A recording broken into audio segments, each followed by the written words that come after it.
7 years. That's how long Jamaica has been waiting for a new parliament building. A national symbol that was supposed to rise proudly from the heart of Kingston by 2021.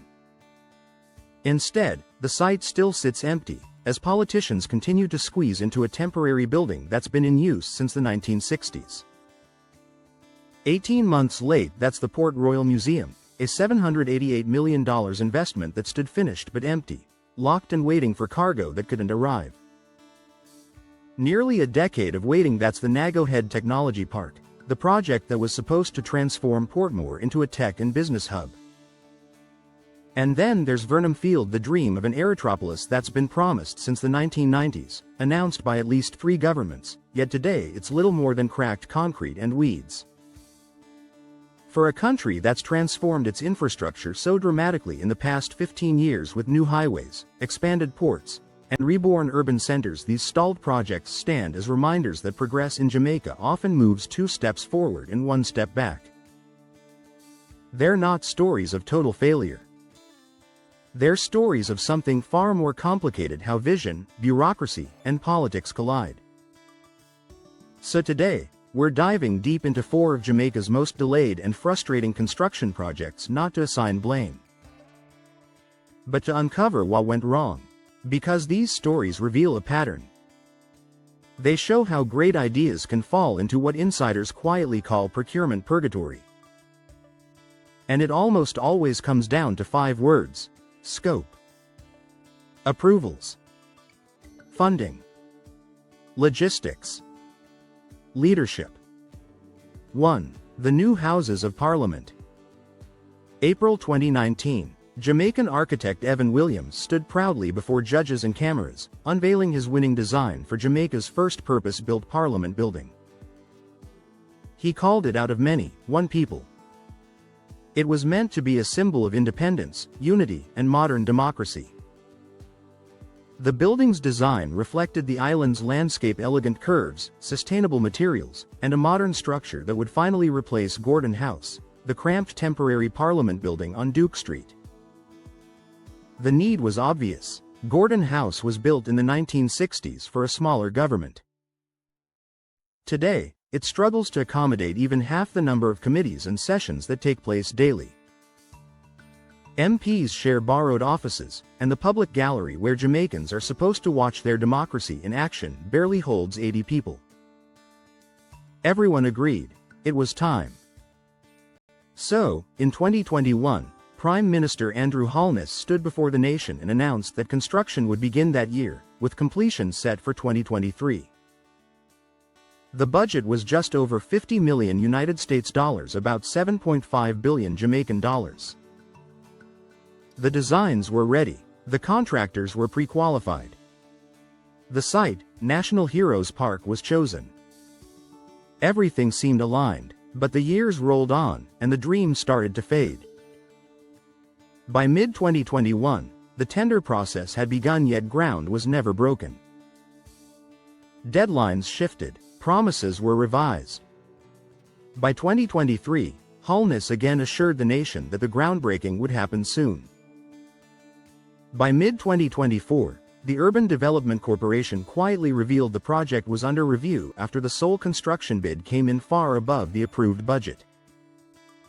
As of October 2025, 7 years after the design was chosen, not a single shovel has touched the soil.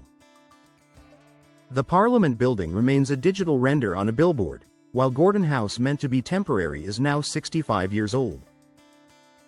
So, what went wrong? First, the heritage complication. National Heroes Park isn't just any piece of land. It's a sacred space, the resting place of Jamaica's national heroes. That made construction here a bureaucratic maze.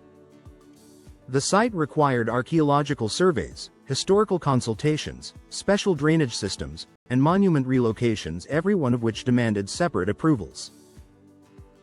The Urban Development Corporation admitted it was a complex development with multiple moving parts. In simpler terms, the project grew bigger than anyone expected. Then came budget inflation.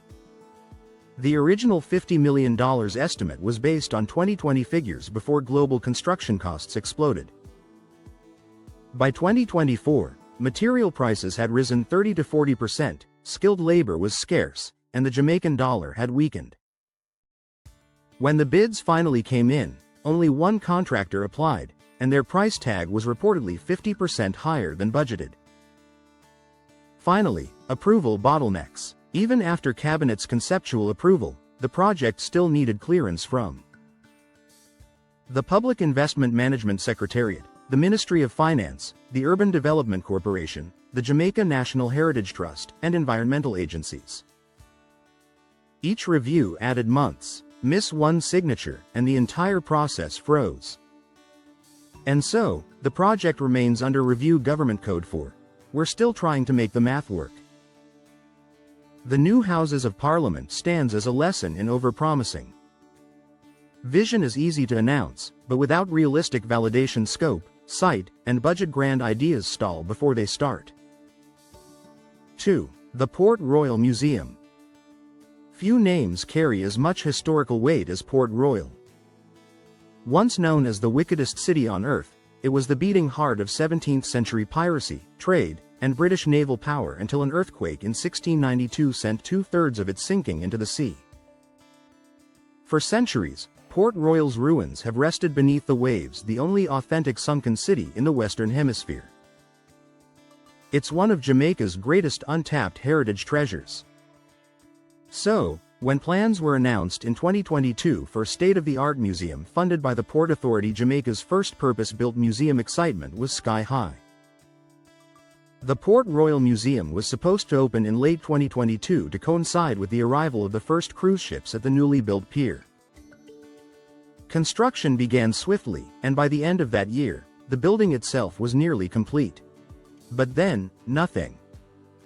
For nearly 2 years, that brand new building sat empty, lights off, doors locked, echoing with silence. The problem wasn't poor planning, corruption, or lack of funding. It was logistics. The pandemic had shattered global supply chains. Shipping containers were scarce, freight costs tripled, and ports were backed up worldwide. Every single component needed to finish the museum, from climate-controlled display cases to specialized lighting and artifact mounts, was imported. And every single one was delayed. Government officials called it global shipping bottlenecks. What that really meant was, the museum couldn't open because the equipment to display the artifacts was stuck somewhere on the Atlantic Ocean. By the time those containers finally arrived, more than a year had passed. The building stood ready, painted, wired, and air-conditioned, but the exhibits still hadn't arrived. It's a cruel irony. The construction was flawless. The workers delivered. The project managers did their job. Everything within Jamaica's control worked perfectly. But the world didn't cooperate. By May 2024, the museum quietly opened its doors nearly 2 years late, with no major ceremony. Visitors finally got to see the exhibits about the earthquake, the pirate era, and the sunken city. But the delay had already cost Jamaica crucial momentum. Cruise passengers had come and gone. Tour operators had adjusted.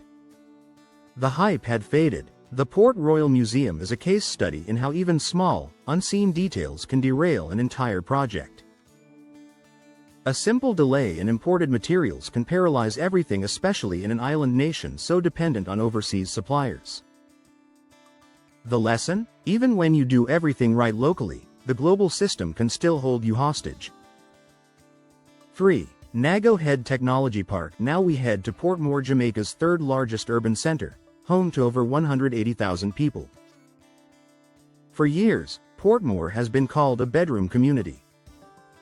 People live there, but they work elsewhere, mostly Kingston.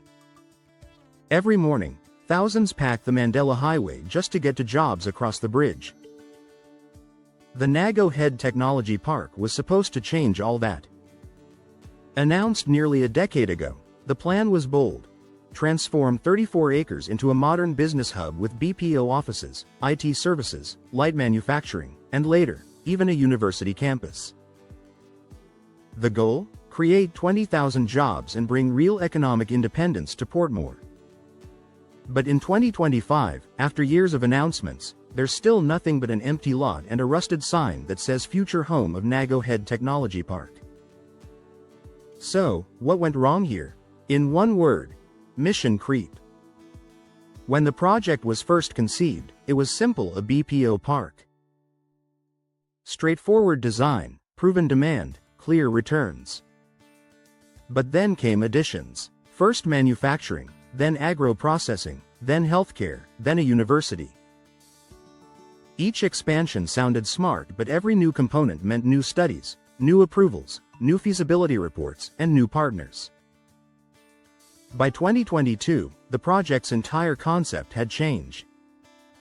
What was once a BPO hub had evolved into a multi-sector smart city without clear funding or cabinet approval.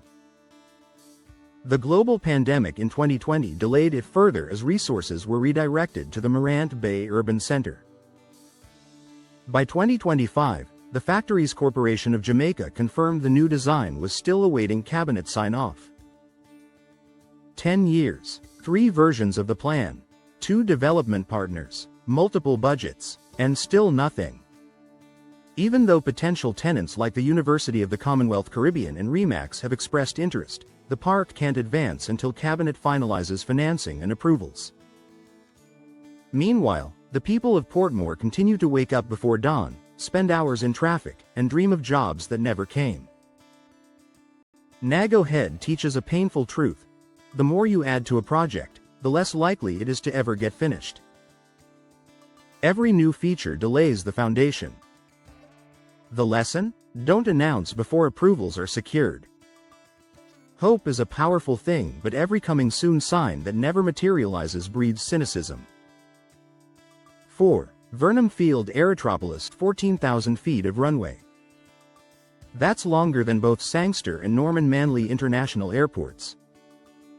Built during World War II by the U.S. military, Vernamfield in Clarendon was once one of the Caribbean's largest airbases. And for 75 years, it's been the ghost of potential a runway waiting for a purpose. Since the 1990s, successive governments have announced plans to transform Vernamfield into an international cargo hub, an aviation training center, or a full-scale aerotropolis. The scale of the promises has been breathtaking. In 2009, Cabinet approved an aircraft maintenance facility. In 2016, Transport Minister Mike Henry revived the idea, calling it a $2.5 billion United States dollars mega project. In 2018, development was set to begin. In 2019, vegetation was cleared. Officials toured the site, optimism returned, then silence. By 2022, the Airports Authority of Jamaica had commissioned a 40-year master plan. In 2024, Transport Minister Darrell Vaz announced $34 million United States dollars for runway lighting upgrades. Yet, in 2025, Vernamfield still sits untouched: no hangars, no terminals, no tenants. The grand vision of an aerotropolis has become a symbol of Jamaica's development déjà vu, the project that keeps getting re-announced but never truly begins. Why? Because while the dream keeps getting bigger, the groundwork, both financial and structural, never catches up.